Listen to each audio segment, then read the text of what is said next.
Hi Chris, how are you? Good evening, Rod. Yes, I'm well. Here we are. It's episode 217. 22nd of March, and it's been a beautiful day.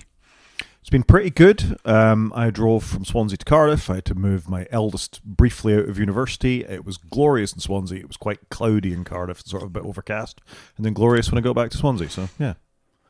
Welcome home to Swansea. It's been beautiful here all day. I absolutely loved it. So nice to have a bit of warmth. It was weird going out and going, I don't think I need a coat, which is always a good point of the year. Or indeed a jumper. I went out in just a t-shirt. I did need a jumper. You see, I'm a hardy Scottish man, and I can occasionally just do with a t-shirt. Yeah, you're more manly than me. I'll let you have it. You know that the weather's improving in South Wales because I don't want to use that pejorative term, all the younger gentlemen of a particular age, it's suns out, guns out time.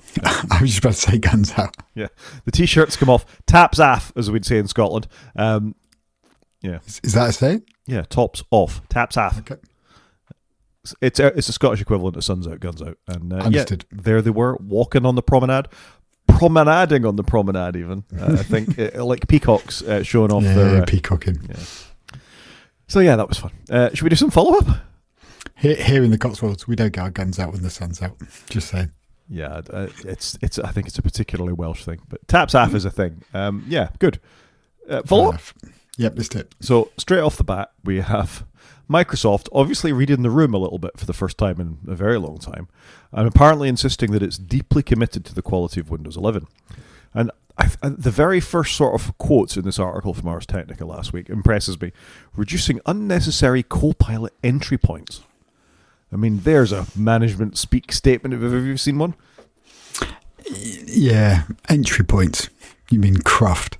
This is quite interesting because I didn't realise that Windows 11, you couldn't move the taskbar. So you could do it on Windows 10, you could do it on previous versions of Windows, I think even back like to 95.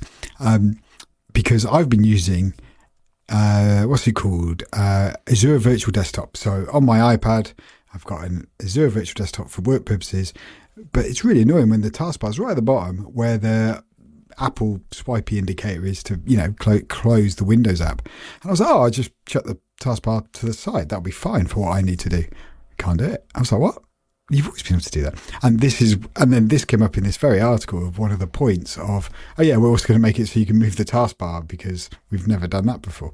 So it does feel that some of their decisions have been a bit odd to me.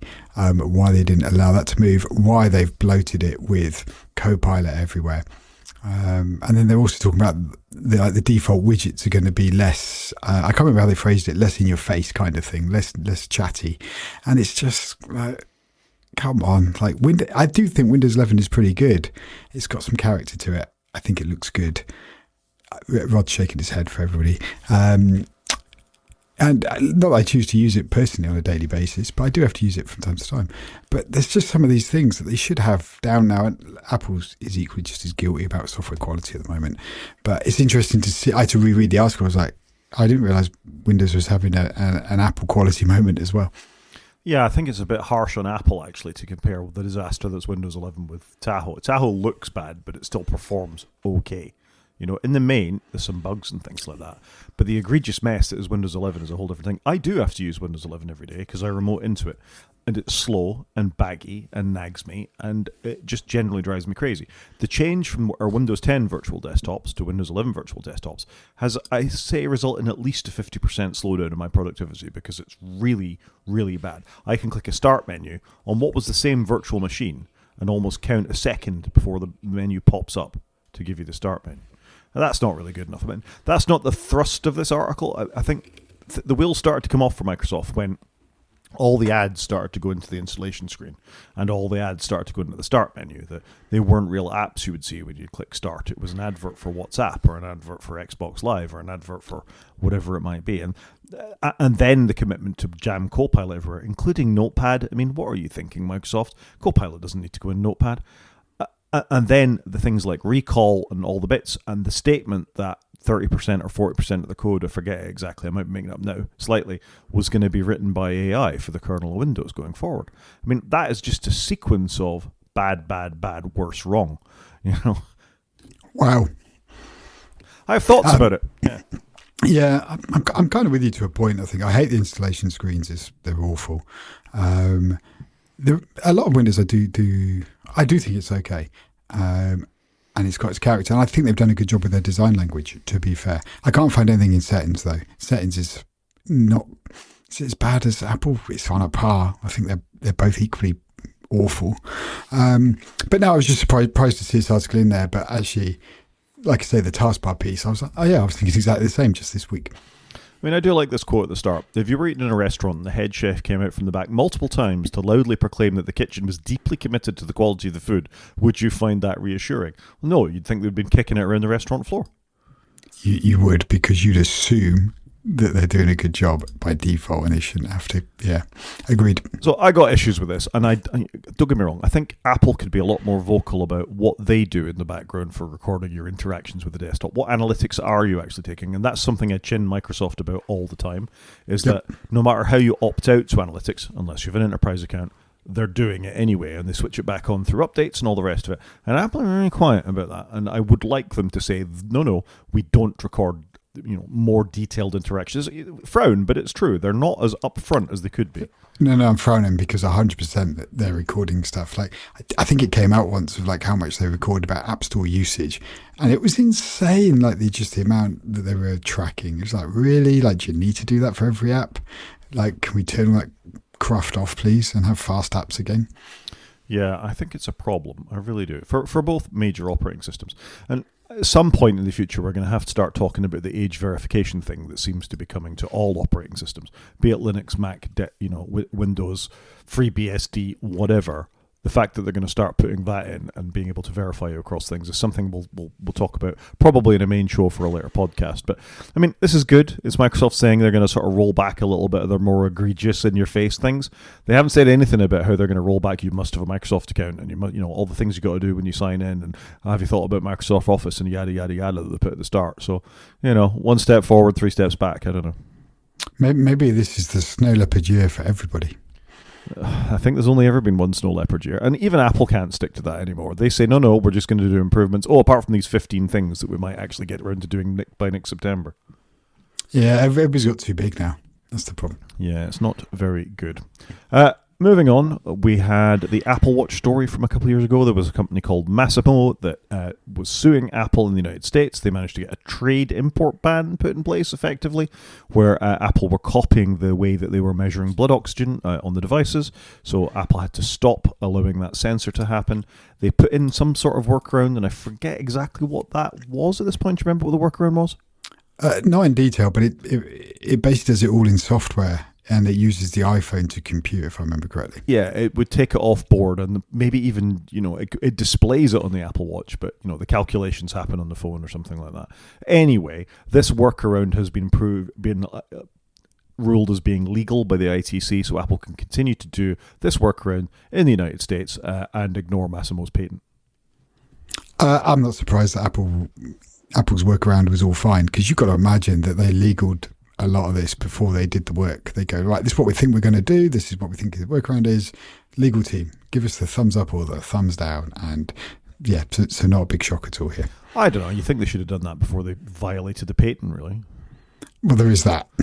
There is that. Or why don't they just buy it? Because they could probably have afforded it and avoided all of this. Yeah, several times over. And that was the rumour, wasn't it? Is actually they went round the company as a potentially buying them situation to begin with. So not great, Apple.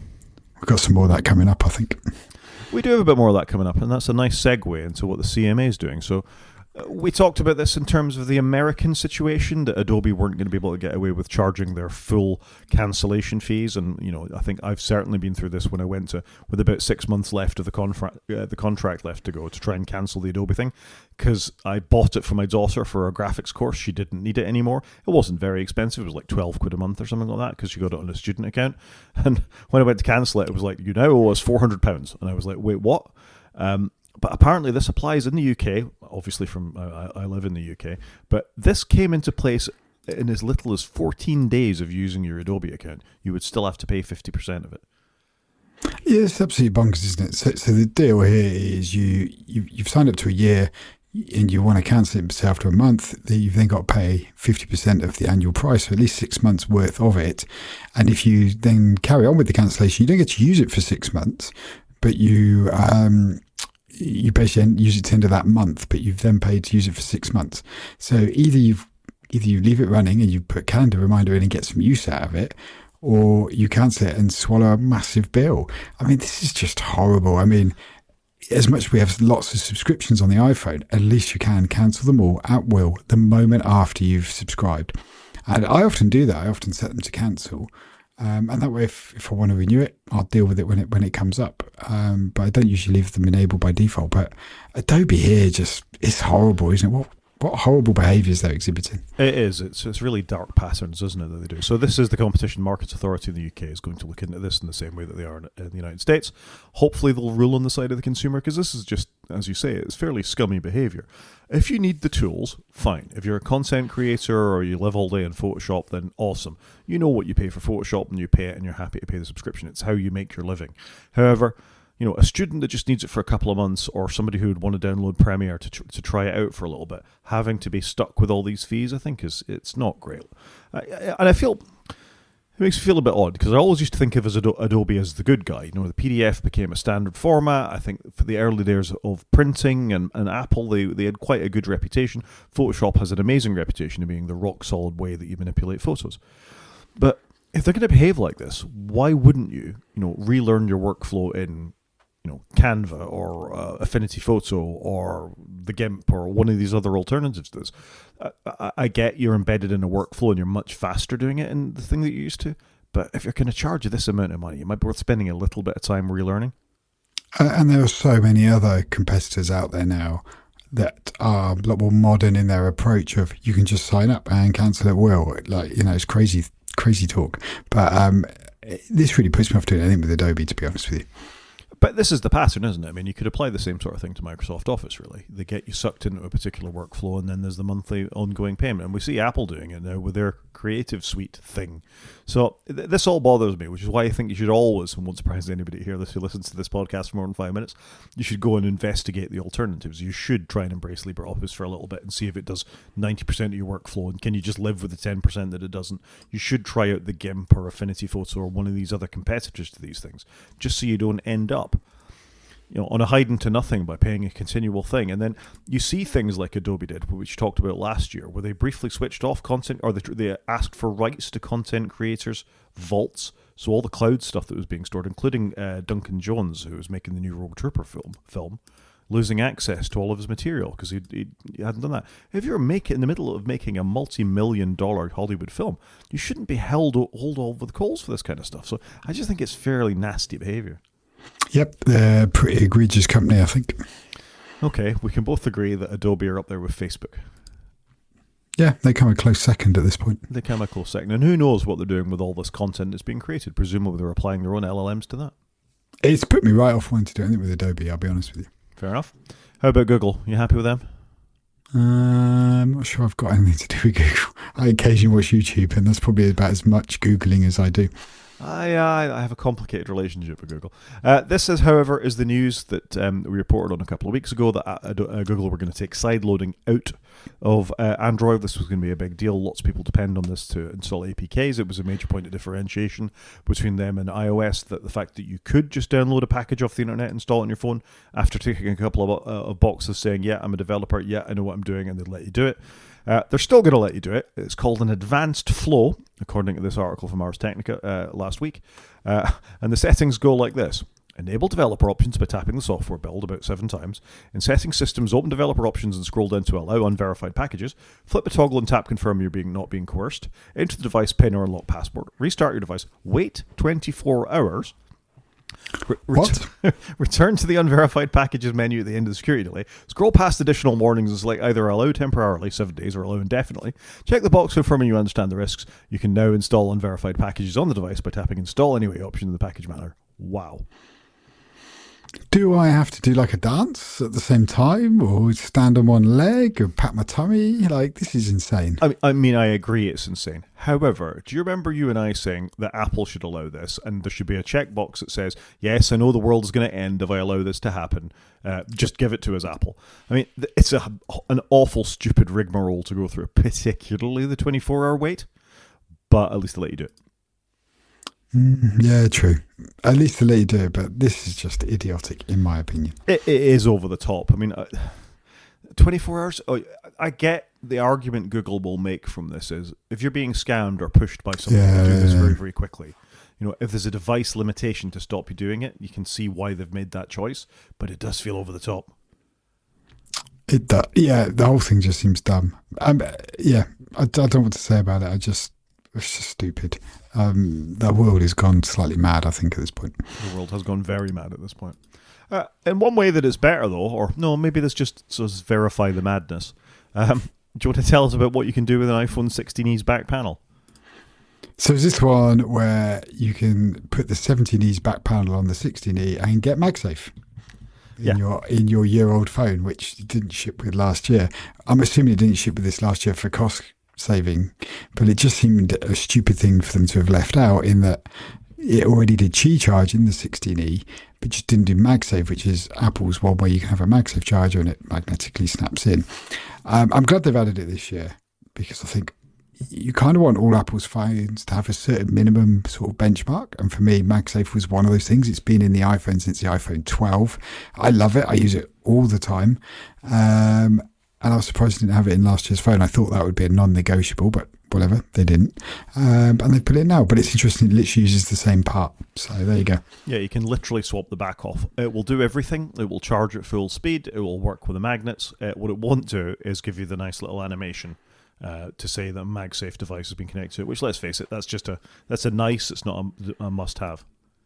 Yeah, no, true. It is a nice, not a must-have. And you're retrofitting a part, right? How much is an iPhone 17e back, I wonder? Oh, I have no idea. I mean, they're glass, right? It's probably not worth doing it. It's probably just cheaper to buy the new phone. Trade in your 16e, you can get a 17e. You're probably right at that point. And then you know it's going to work and not get bricked in the near future. It's been interesting watching a lot of this stuff that the MacBook Neo has brought about. Apple having more replaceable stuff. iFixit even gave the MacBook Neo a 6 out of 10 for repairability, which I think is the highest thing they've given an Apple product in a very long time.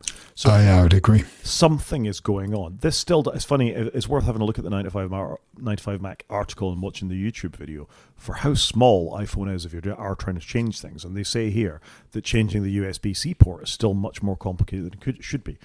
I'm feeling the USB-C pain at the moment because my iPhone 15 Pro Max does not like having cables plugged into it. Oh, really? Yeah. Can you MagSafe it? Yeah. I bet. Yeah, but, you know, I'd still... I know what you mean, because you worry then, is there something else that's going to happen? You know, and so I kind of get it, but part of me will also be right. Yeah, I mean, I'm going to baby it on. I'm not changing it just yet, but that's the first time I've had an iPhone for more than a couple of years, and something has gone wrong to this extent. Yeah. I don't think I've had anything for a while. I know of it's not just because I haven't got my phone very long, but I've passed them on to the family. And yeah, we're probably in a similar place to you. We've had the hardware reliability has been exceptionally good. Yeah, so there you go. News? Let's do the news. First up, obviously the MacBook Neo is doing extremely well. Tim Cook has come out and said that it's just set a new launch record for Apple. First-time buyers almost certainly thanks to the MacBook Neo. I've heard nothing but good things about this. So this was Tim Cook tweeted. He said the Mac just had its best launch week ever for first-time Mac customers. We love seeing the enthusiasm. I mean, it's a very nothing quote, but obviously it's going great numbers for them. Yeah, I kind of read the quote and I was like, and what? Is it numbers in quantity? It can't be numbers in value, surely, because obviously the Neo's super cheap, and I get the impression people are picking them up because they want to try it out, and it's 600 quid.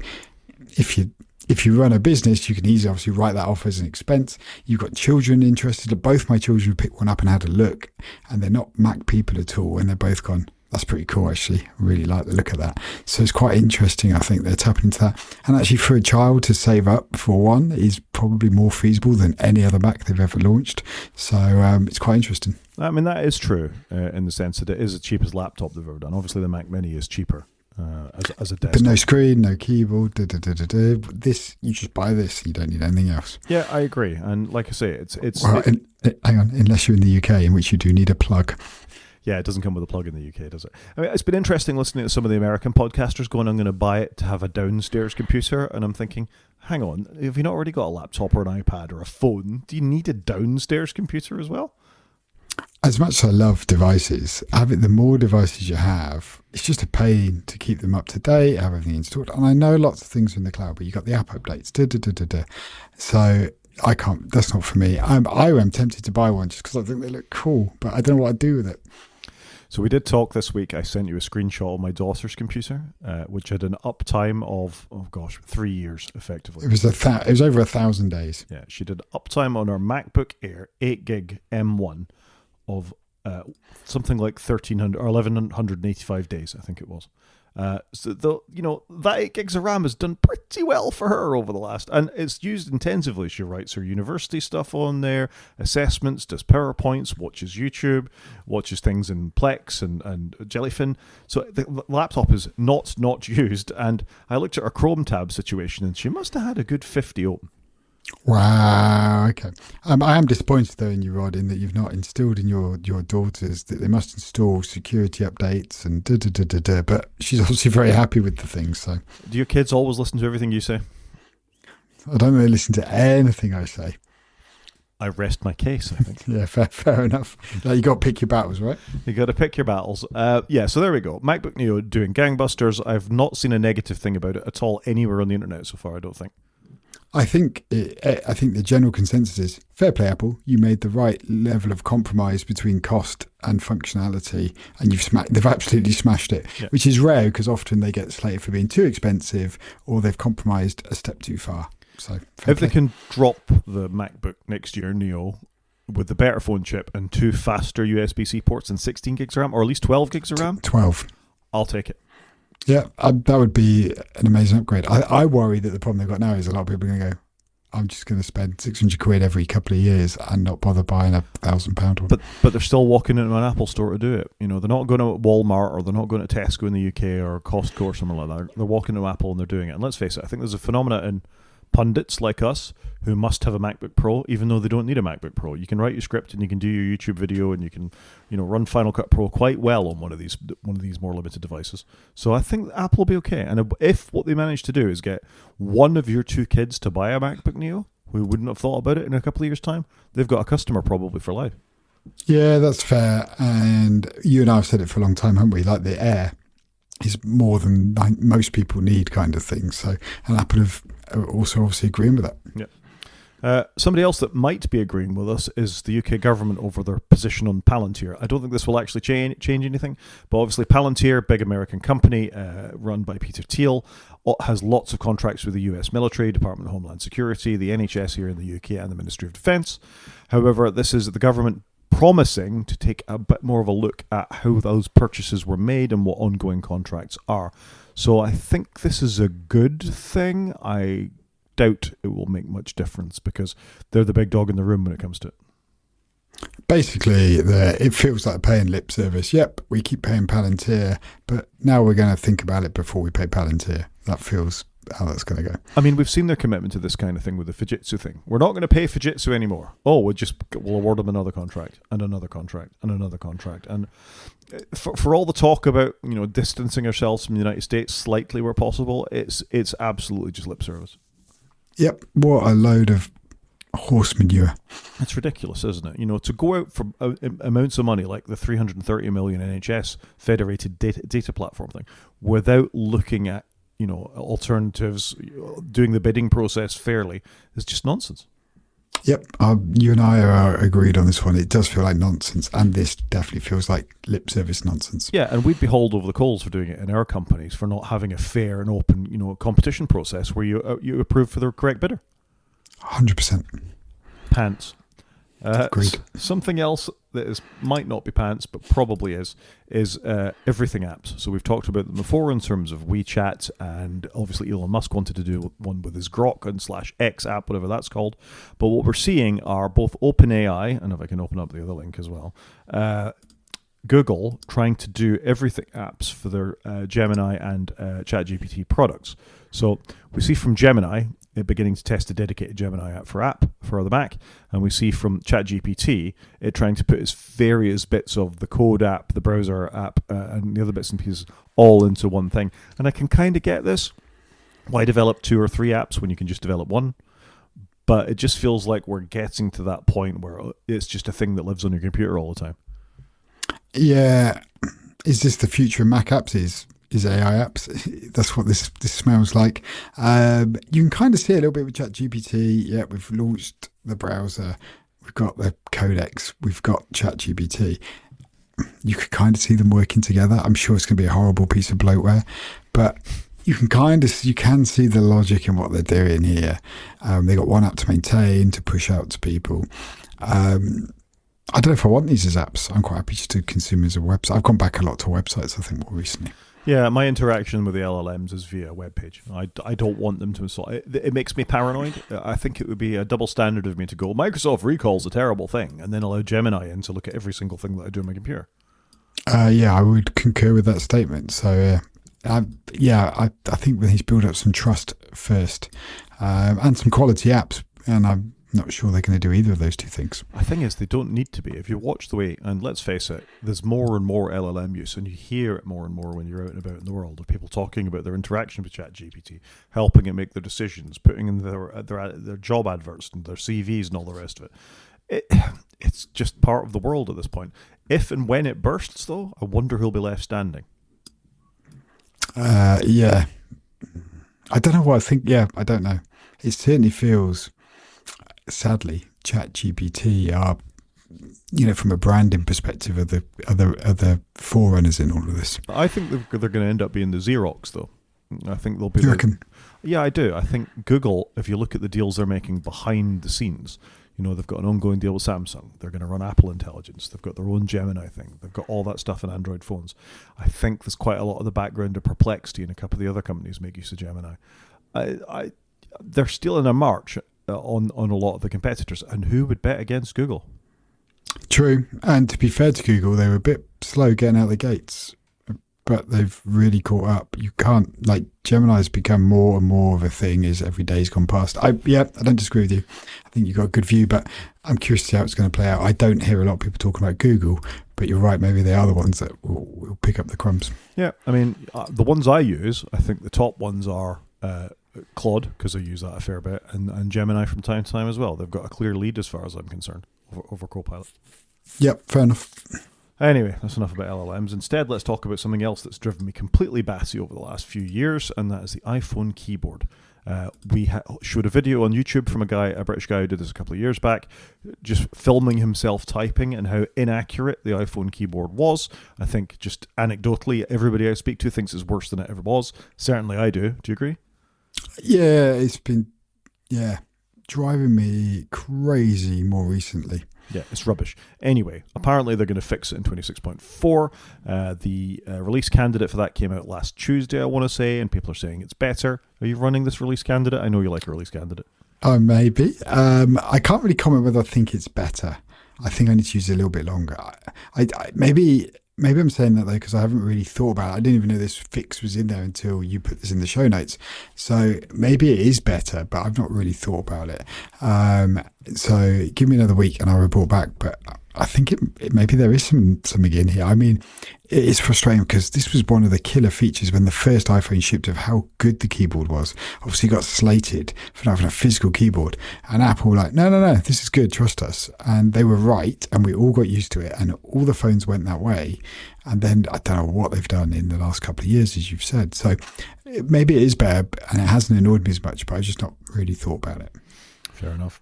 Something else that you might not have thought about or were expecting was an AirPods Max release in the last week. This must have made you very happy. You love an AirPods Max. I do like the AirPods Max. I did own a pair of the original ones, and It felt a very frivolous thing for me to go and purchase, but I actually quite enjoyed them. I have since sold them because I'm going USB-C everything, and that was before they brought out what I thought was the AirPods 2, because they released the AirPods 1 with just USB-C in it after about 2 or 3 years of the original AirPods Max being out. But this week, they've announced there's proper AirPods 2 coming, and they've not only got USB-C, and they're in the same colours, but it's actually got the H2 chip, and basically does pretty much, if not everything, that my AirPods Pro 3 do. You can now do it with the big cans that cost £500, which is a lot of money. Or you could buy a MacBook Neo. You could have a whole laptop or a second-hand iPhone 15 probably. It's mad, isn't it? That Neo, just everywhere you look at the Neo, it just seems like an absolute steal compared to some of the accessories they sell. But look, I do like the AirPods Pro Max. I think they sound amazing. Are they heavy? Yes. Do they have a stupid bra case? Yes. Have they changed any of these things? No. Can you collapse them? No. But they are good headphones, in my opinion. So I've never even put a pair on. I see people wearing them. Quite a lot of our students wear them. It's crazy to me that presumably parents are dropping 500 quid on their kids' Apple headphones. And they are just the AirPods Max, not the AirPods Pro Max. I think that's what you said. You confused me there. Are they the Pro Max or just Max? No, they're just Max. I apologise if I sometimes get their name wrong, and I apologise for that. I think Apple's naming convention is mental anyway at the moment. But anyways, they've put an H2 chip in it. It has better adaptive transparency. It has better noise cancellation. It was pretty good anyway, from what I understand. The battery life hasn't got any better. It's got USB-C, the same as the AirPods Max 1.5, I guess we'll call them at this point. I mean, it's the same they did then with the AirPods Max that they did with the trackpad and the keyboard, isn't it? They went from Lightning to USB-C they had USB-C across the range. They didn't actually change it. I don't think, even with these changes, these are headphones I'd look at. I like my over-the-head headphones. I'm wearing a pair now, and they've been fantastic, and they've got good ANC noise cancellation, and they've only got better with these are the first generation XM ones. I think you've got XM4s. 3s? I am modelling the 4s. I think these were the latest ones when I bought them. I think the 5s came out last year sometime. Yeah, and this stuff only gets better. And to be fair to Sony, they had completely collapsible ones. They went away from it about the time the AirPods came out, and then they've gone back to it again. You know, they actually collapsed down again. My daughter has a set of Bauer & Wilkins P2S, I think it is, and the noise cancellation on them is better than anything I've ever heard from Apple. So this feels like a lot of money for it's like the studio displays. They've done the bare minimum to keep them up to date. Yeah, they have. They've done it. They've taken too long. They've done the bare minimum when they've got there, and they are charging a lot more than their competition, I think. I mean, I'm not going to buy a pair of these. I'm very happy with these cans I've got. I think the Sony's actually really nicely made. I don't take them everywhere with me, but I do use them a lot. But this is what AirPods Pro are for, though. They're the headphones you take everywhere with you. I will only take out my big noise-cancelling ones if I'm going on a long trip on an airplane, if I'm going to go more than 5 hours or something like that, or you've got bone conduction ones when you're running. Yeah. So, or walking with the dog. Well, whatever. I mean, but I agree with you. I see people walking around in the street wearing these, and I just think, why? Yeah, the AirPods Max are super popular. I'm not surprised they've done this. Yeah, and I've told you my story of going to the Apple store in Cupertino, the one actually outside of Apple Park, and I watched a family buy 4. You know, they dropped $2,000 on headphones in one visit. Is that so they can all wear them at the same time and not talk to each other? Oh, as I was sat in Cafe Mac watching people buy things, I wonder if lots of people, Apple employees were coming out of Apple Park to see friends and family, and maybe they were implying their amazing employee discounts for them. Yeah, okay. That is a good point, actually. Yeah, I hadn't thought about that. Still, lots of money. Media? Let's do some media. So first up, were you a Firefly watcher, Chris? And I don't know why I'm even asking that with a question, because the answer will be... No. So Firefly was created by Joss Whedon, him of Buffy the Vampire Slayer fame, and went on to do the first Avengers movies, I think. Has something of a fall from grace due to not quite Epstein-related, let's call it Me Too related things. Behaviour issues. Behaviour issues, particularly the way he treated some of the co-stars. Firefly, however, was a very well-regarded TV show that got 13 episodes, was aired out of order, so it didn't make a lot of sense, but has developed the most amazing cult following, and as a consequence, actually had a fantastic film called Serenity, which even if you haven't watched the TV show, check out Serenity. It's a properly good film. Chris shakes his head to denote he has not seen this film. This is just my expectation now when I'm speaking to Chris about films and media. It's a good film. It's got some great actors in it, and Nathan Fillion has gone on to many other things, as has Marina Baccarin, who also co-starred in Firefly. She's obviously been in Marvel stuff. She's done all sorts of things too. So good cast. 13 episodes, and it's many, many years, 24 years ago since this. However, just in the last week, Nathan Fillion and the remaining live cast have come together to say they're going to do an animated reboot. So this is good news. I always want to see these things continue. It's great.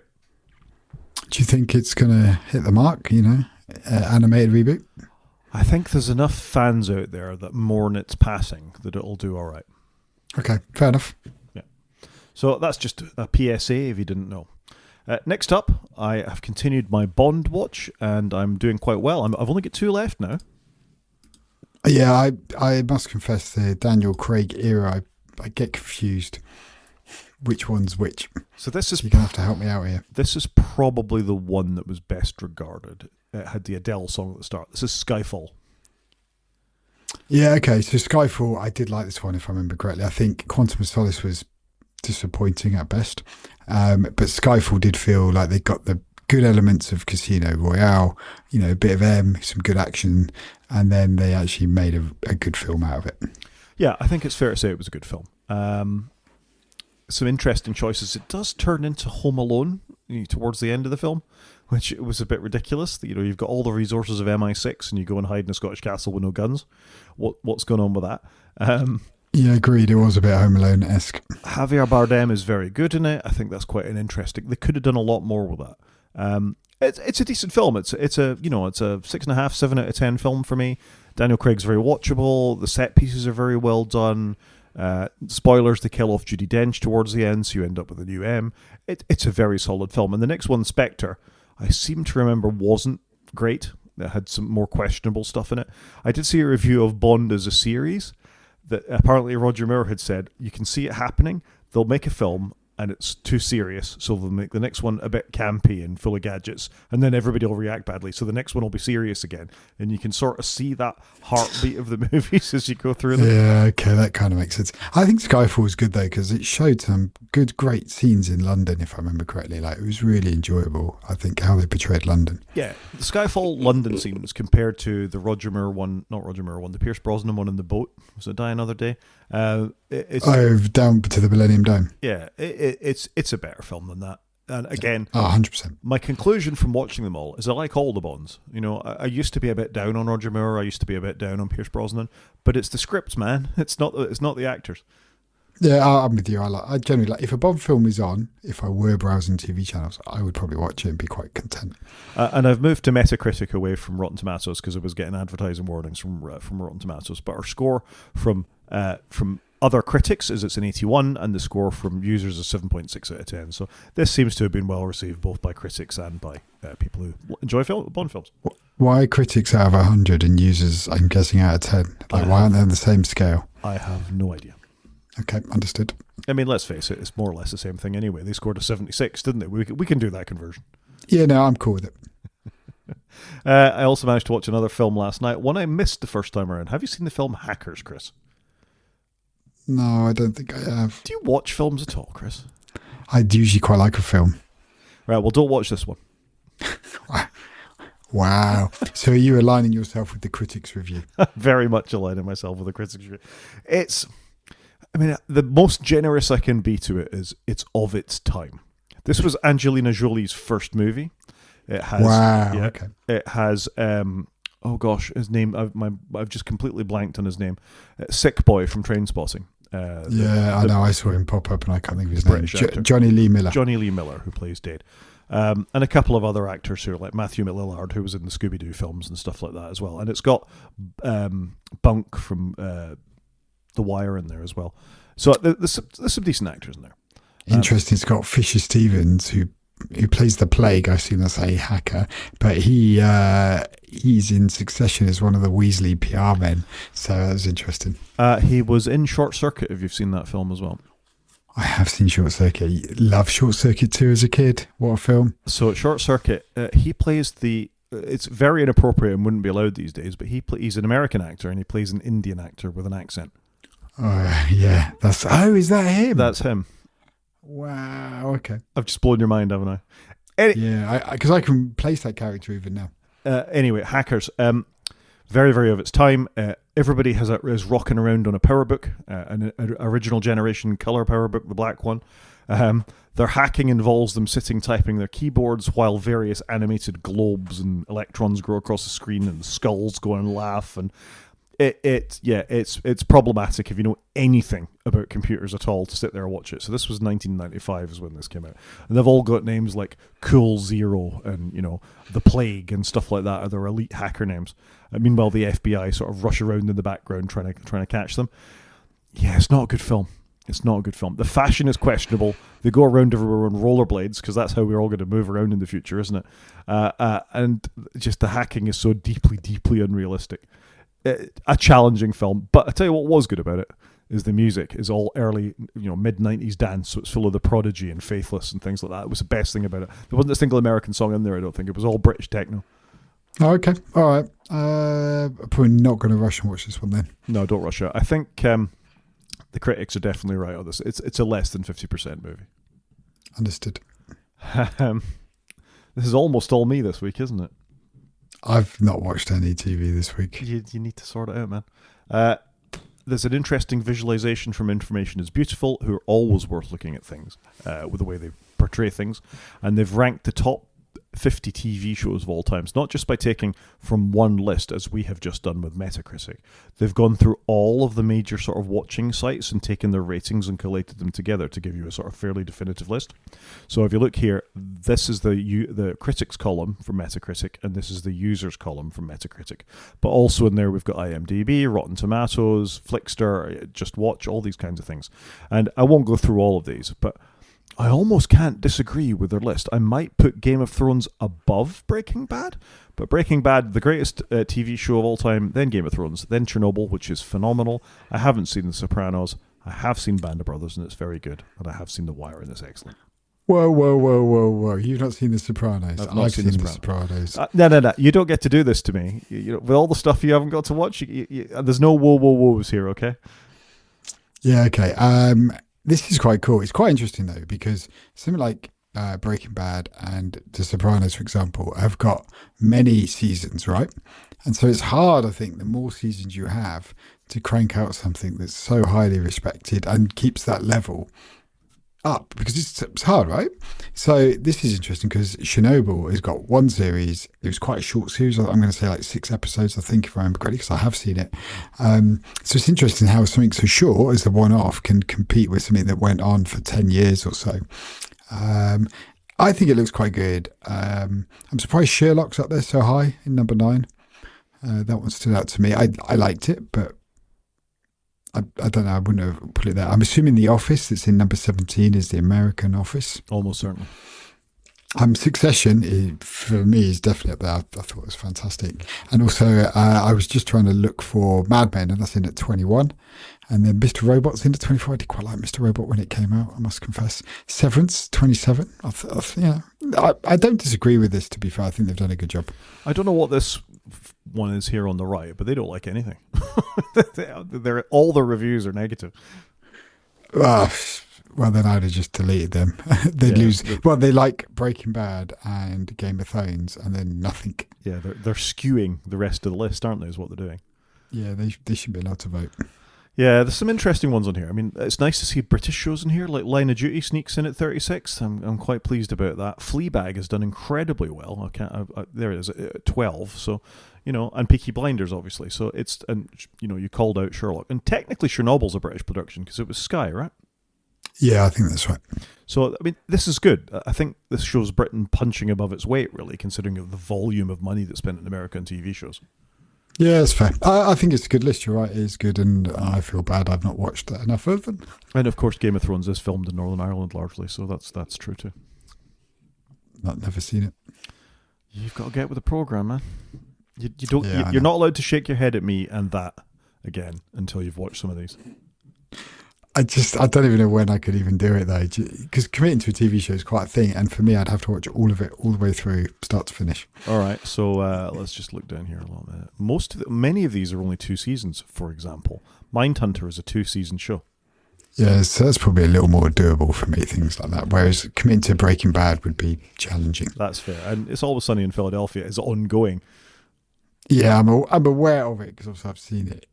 It's The guy, because he bought the Wrexham football team. Yeah, it's a hard watch, but occasionally worth it. Okay. And you have news about Race Across the World.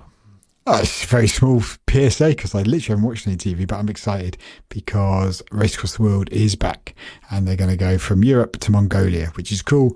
And I'm excited because I like watching this with my son. So, and I text you and go, "Oh, Race Across the World is back," but you already knew because you're plumbed into the Race Across the World matrix. But no, I can't wait. I love this show, so I'm looking forward to it. I applied to go on it. I didn't get on. I'd have loved to have seen you on it. That would have been awesome. You and your daughter.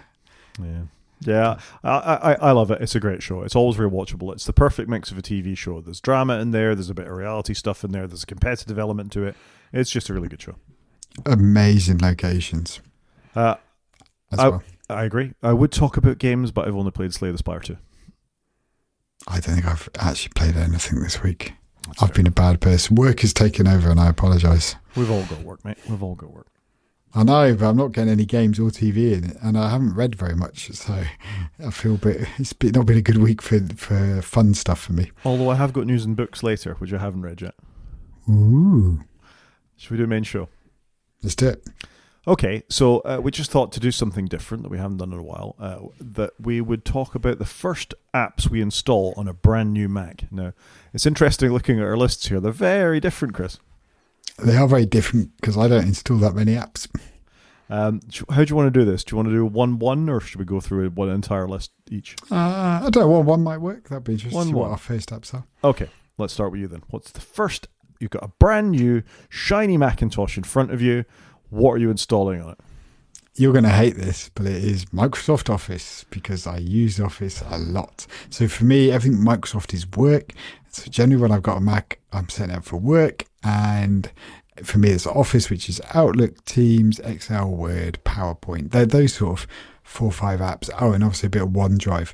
And I must confess, I think Microsoft do an all right job of being a relatively good citizen on the Mac. They've got nice icons up in the menu bar.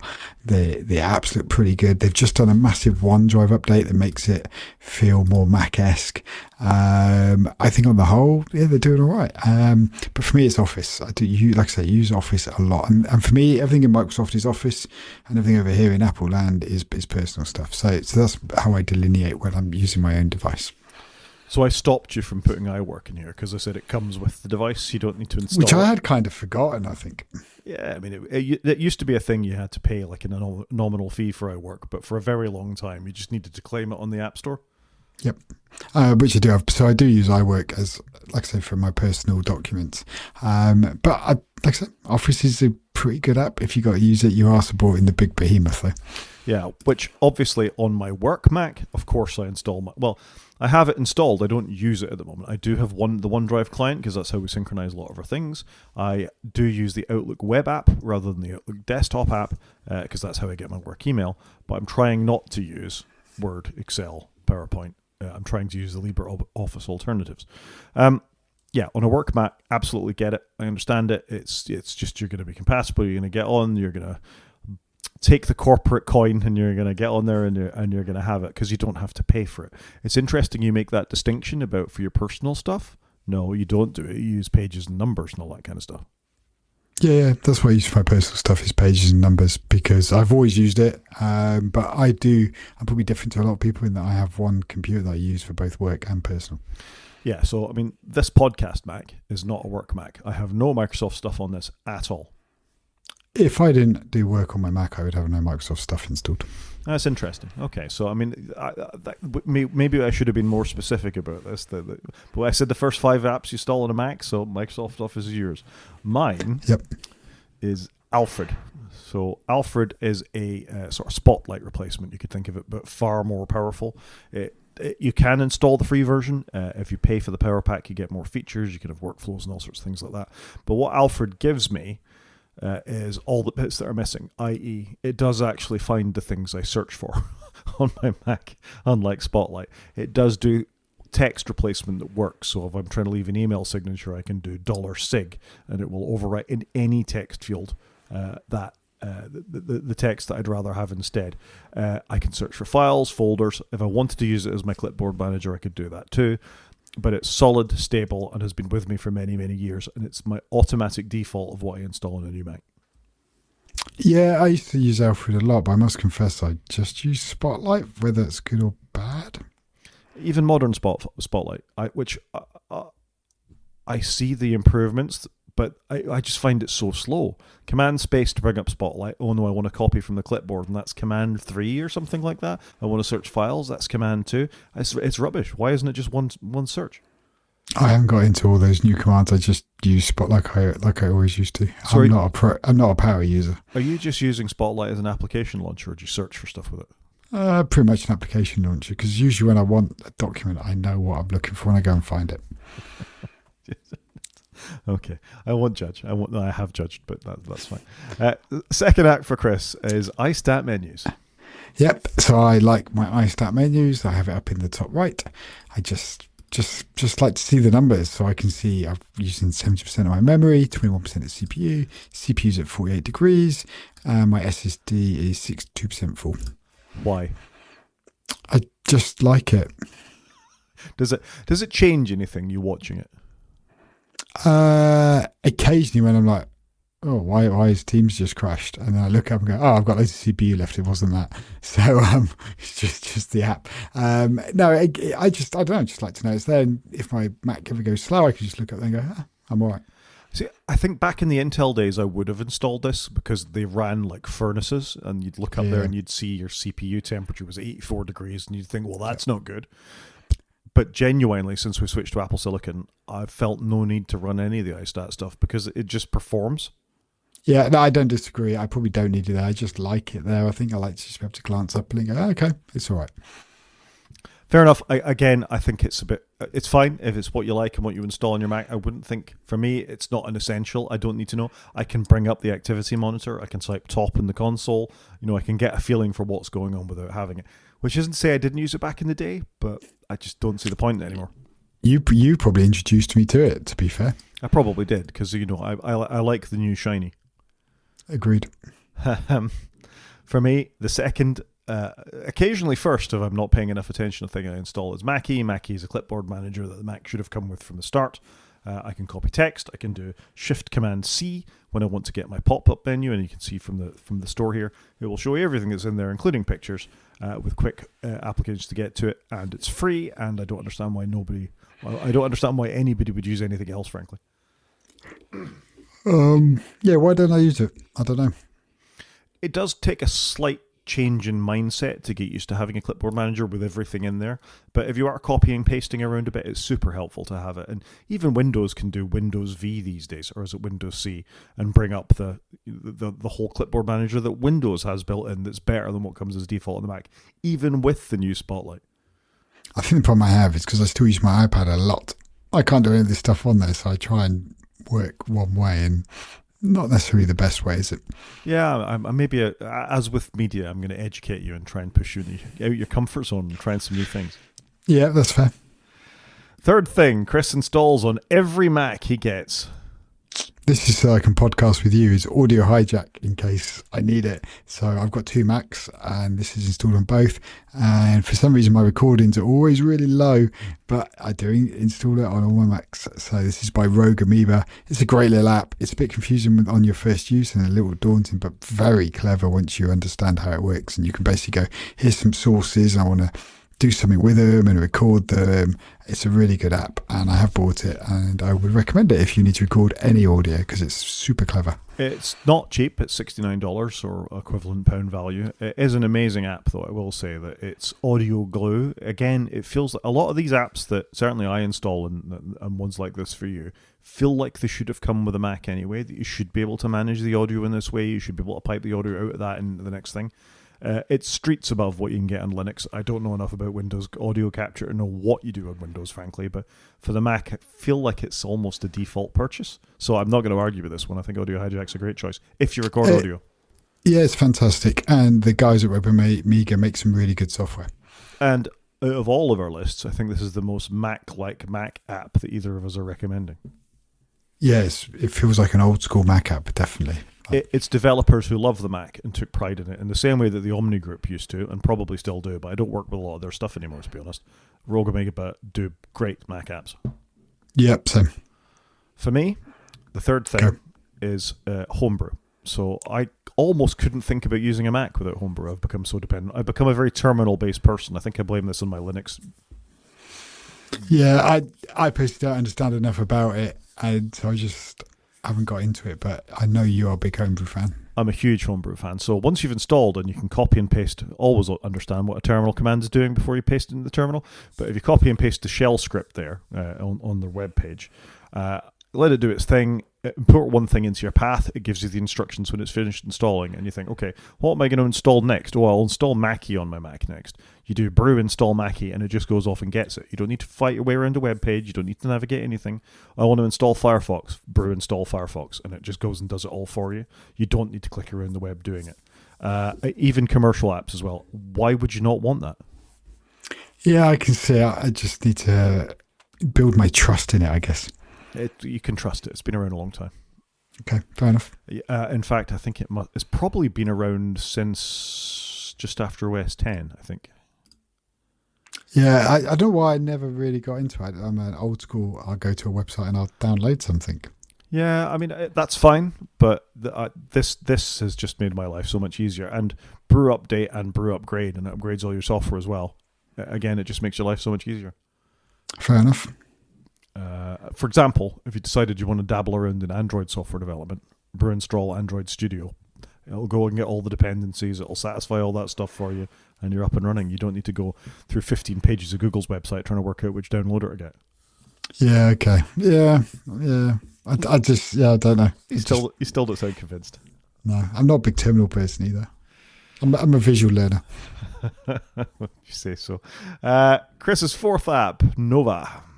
Nova. I always like Panic apps. Used to be a web developer, so I installed Nova so I can mess around with code, and I like support Panic. So this is an app I use for building websites or editing any form of code or JavaScript. Don't get to use it as much as I'd like, but just enjoy every now and again tinkering with code. So that's what I use, and that's Nova. I have no comment on Nova. It looks like a code editor to me. It's cool. Panic, like Rogue Amoeba and whoever else you just mentioned that I used to use the apps of.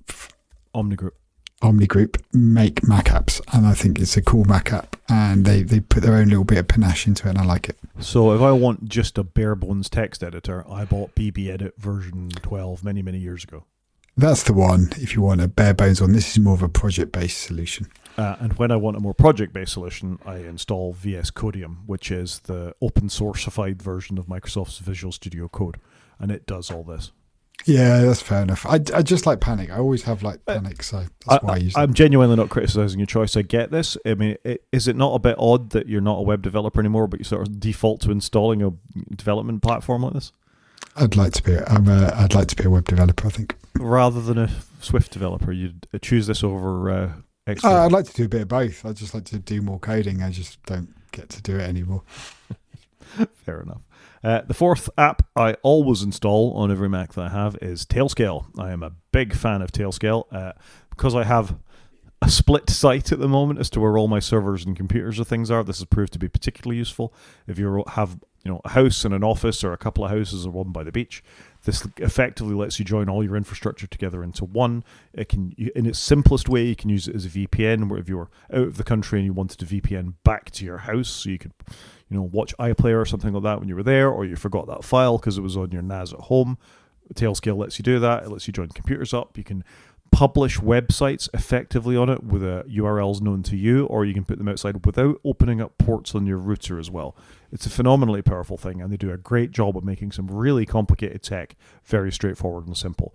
It's cross-platform. I've got it on my iPhone. I've got it on my Mac. I've got it on my Linux boxes. It's just a phenomenal piece of software. Yeah, so I've used Tailscale. I like it. I think it's clever, but it feels like I can't remember how they phrased it in the Harry Potter books, but you shouldn't trust something you can't understand how it works or something like that to do with magic.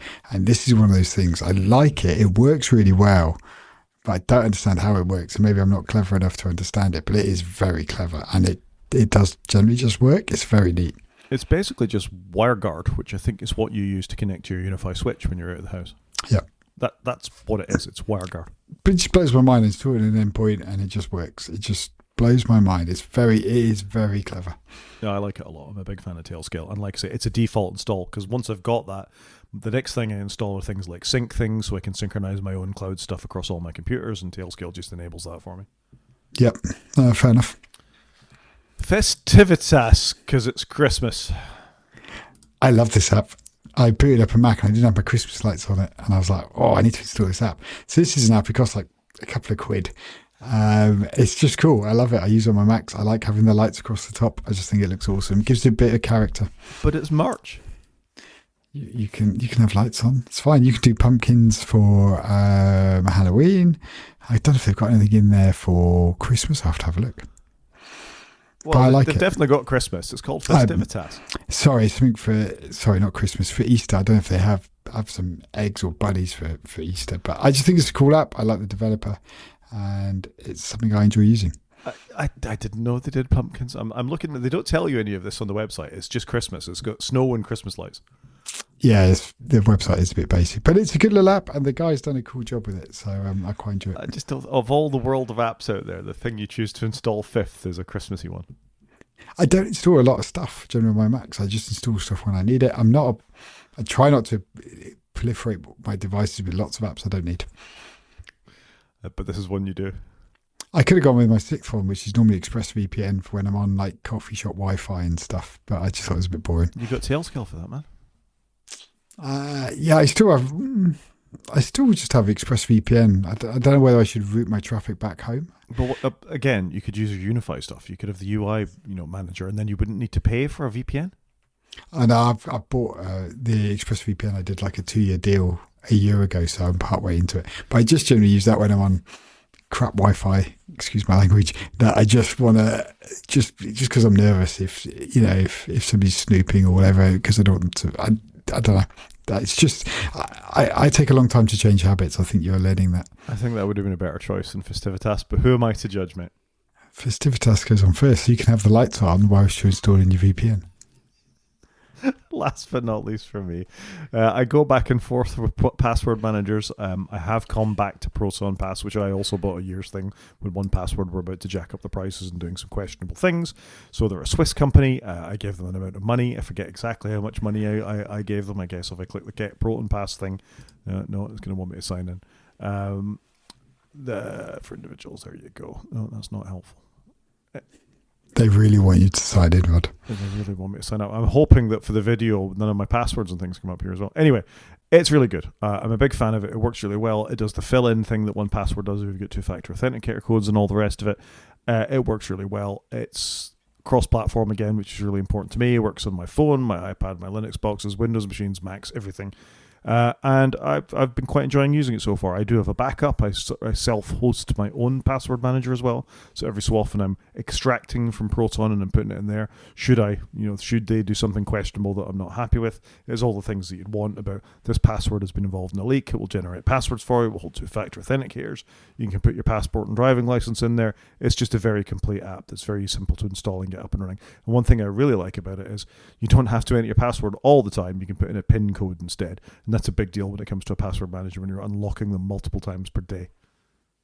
Yeah, I think that's fair. I think it's good. I'm using the vendors app at the moment, which I don't have a password manager on there. And I can't decide whether it's good, bad, or indifferent, if you know what I mean. I don't know whether I'm happy with that decision yet. Yeah, for me, I think when I was going through the worst part of I hate Apple and all things Apple related, and I didn't want to just be completely embedded in the platform in case I needed to leave, it's that independence, and we've said repeatedly on this podcast, the cost of buying your way out. I want to know what that is right now, rather than panicking if all things go even more wrong. Yeah, I can see that. I'm a little into it because I've got my family onto it and I'm sharing stuff with them, and it's I think the pain of moving them as well as me. It's something you may need to face someday, though. No, I don't disagree. It's been hard enough getting them to use a password manager as it is, to be fair. That's fair. I think that was fun. I mean, it's interesting. We may, if we do this again in a year's time, A, will it change? And B, should we be more specific about it? It's a home Mac. It's a work Mac. My Macs are, I just have a Mac. All my devices are functional operating systems are for work and pleasure. I should have done the first 5 apps I installed on Linux, shouldn't I? That would have been. Yeah, I might have struggled with that one. Maybe we do what's the 5 apps we can live without on our iPhone? Yeah, that'd be interesting. You can put that in the show notes for the future. Okay. App of the week. App of the week. Go on, do it. Not an app. It's a book. So in keeping with my hardcore I'm against everything Apple, I of course was suckered into immediately buying David Pogue's Apple the First 50 Years book. I bought it from Waterstones. It cost me the princely sum of £35. It's quite a volume. I got to say, it's like this thick. There's a few inches of paper in there. So 608 pages to be precise.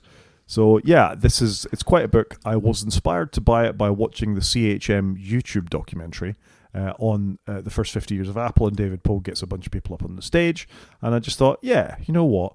I do have a lot of nostalgia for the company, if nothing else. I'm very interested in this period of the history. I wouldn't call it my identity, but I think I invested a lot of thought about Apple. Hell, we've got a podcast over the last few years, so I don't think it's out of character for me to pick up something like this, and I'm looking forward to reading it. Yeah, so I have equally ordered the book. I haven't got mine yet. I think it comes this week. So I'm quite looking forward to it, actually. I've listened to a review. I think it's good. Yeah, I think it's going to be good. I'm looking forward to it. And apparently there's like photos in here of stuff that never got released. And it kind of had Apple's blessing because nobody else is really doing this book. So I think that's kind of cool. So yeah, I'm looking forward to it. Yeah, Federici and co were at the CHM Computer History Museum thing in California when it launched. So obviously it has some underscored blessing from Apple. Yeah, so I think it's good they are, because they are acknowledging their 50th anniversary. So it's good that if they're not doing something that somebody else is, I think that's quite cool. So I'm looking forward to it. And David Pogue was one of the first 4 reviewers that got the original iPhone when it came out. So he's been on their beat for a long time. So I think it's gonna be good. I'm really looking forward to it. Just before I move on, I sent you a link in the week for a YouTube video from Jeff Geerling about first laptops, and you haven't got around to watching it yet. And it'll give you some feels, Chris. There's some laptops in there that both you and I absolutely loved from back in the day. So if I can remember, I'll put the link in, but go and watch it. It's only 5 minutes. I am such a bad person. I've been away on work quite a lot this week, so I just haven't had spare time, and I'm feeling bad about it because I'm not playing any games. I'm not reading any books. And I'm doing all the things I don't want to do. So I need to work out how I get work-life balance back into touch. But for Thing of the Week, you can tell us about Alien Ant Farm. So I put this in there. Have you heard the band Alien Ant Farm? Of course I have. Smooth Criminal. In the early 2000s. And I put on Smooth Criminal for my kids. And they both really loved it. And I got them into Alien Ant Farm and Smooth Criminal. So I was quite pleased with myself. You didn't say this was Michael Jackson's song originally then? They know it's Michael Jackson's originally, because we also did Beat It by Fall Out Boy as well, which is an awesome cover of Beat It. And they both enjoyed it. And we were just in the car, and when you've got your kids in the car and they're at the age where they've got a phone, and they go off into their music and add a song on that you're playing into their thing so they can listen to it in the future. So I thought that was a bit of a win. So I just thought I'd go with something different this week. But it's something that I enjoyed, that both the boys liked a song that I really like, so it was good. Parenting win, eh? Parenting win, and you want them to listen to a range of music, and this was just something completely different that we hadn't had in the car for a long time. So there you go. Fair enough. I think we can call that a show, Chris. Yeah, I think so. So if anyone wants to get in contact with us, Rod is at G5Maniac at Marston.Scott. I'm also on Marston, and I'm at _CJP at Marston.Social. You can watch on YouTube by going to our website and click on the YouTube link. The website is wakefromsleep.com. Or you can drop us an email at wakefromsleep@protonmail.com. Talk to you next week, Chris. Cheers, Rod.